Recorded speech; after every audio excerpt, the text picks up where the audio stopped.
Bon matin, bon après-midi, bonne soirée, bonne nuit, bon moment. J'espère que tu vas bien. Écoute, on va faire deux petites choses. La première, c'est qu'on va y aller avec les triangles. On va parler des triangles. Tu vas faire un rappel, puis peut-être pousser un petit peu plus loin tes connaissances là-dessus, au sens où, pour classer les triangles, il y a deux façons de les classer. OK? Il y a quand on observe tout l'aspect des côtés, ou si on se penche plutôt du côté des angles. C'est-à-dire que si vraiment on pense triangle et on pense côté, alors, et on décide de les classer, il y a trois grandes catégories de triangles qu'on va retrouver, c'est-à-dire le triangle équilatéral. Donc, un triangle équilatéral, c'est un triangle dont tous les côtés sont égaux. Donc, équilibre, latéral, côté. Équilatéral, un triangle équilatéral, 3, 3, 3, 4, 4, 4, 5, 5, 5, tous les côtés sont égaux. Toujours en classant les triangles du côté des côtés. Il y a aussi le triangle isocèle, donc deux côtés seront égaux. Donc, par exemple, ici, j'aurai 2, 2 et 3. Donc, isocèle, deux côtés sont égaux dans ce triangle-là. Donc, peu importe l'angle dans lequel, d'ailleurs, pas l'angle, mais peu importe la façon dont je vais placer le triangle. Si ça mesure 3, ça mesure 3 et ça est 2, ben c'est un triangle isocèle.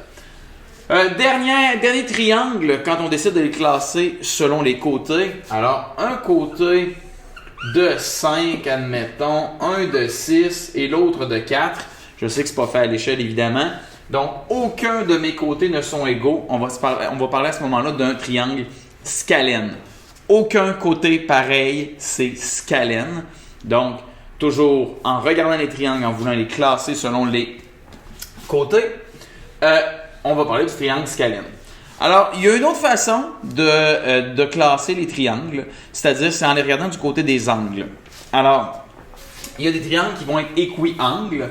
Donc, admettons que je vais mesurer l'angle à l'intérieur ici, 60 degrés, ici 60 degrés, ici 60 degrés.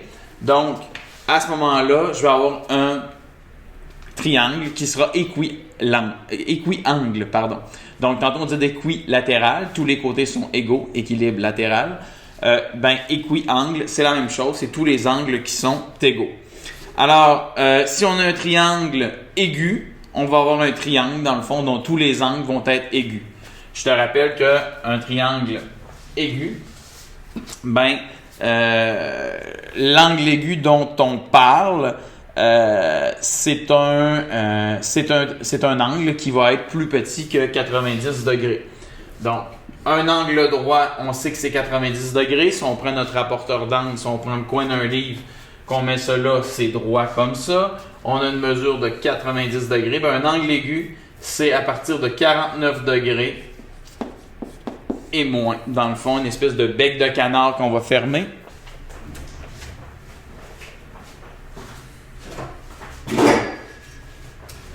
Alors, utilisons de bons vieux outils.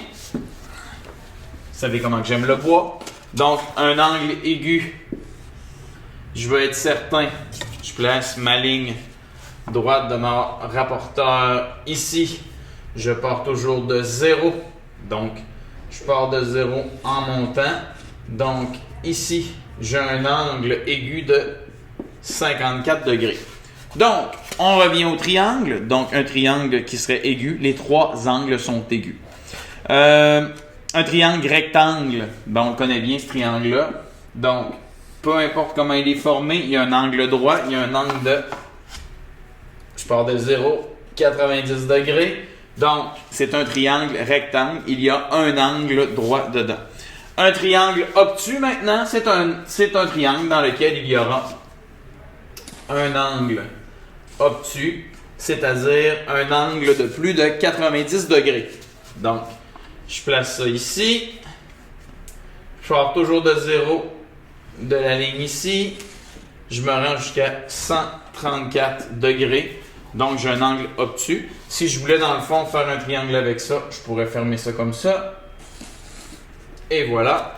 Donc, un côté, deux côtés, trois côtés. Donc, admettons qu'ici j'ai un triangle, j'ai 6, là j'ai 5, là j'ai 4. On pourrait dire que j'ai un triangle scalène, qui est aussi un triangle obtus, parce que j'ai au moins un angle ici qui est obtus. Donc, beaucoup de choses dans ce qu'on vient de dire. Évidemment, ce qui est le principal de se rappeler, c'est les triangles équilatérales, triangle scalène, triangle isocèle et le triangle rectangle. C'est l'essentiel de la chose. Et se rappeler un peu comment fonctionnent nos angles, angle droit, angle aigu, angle obtus.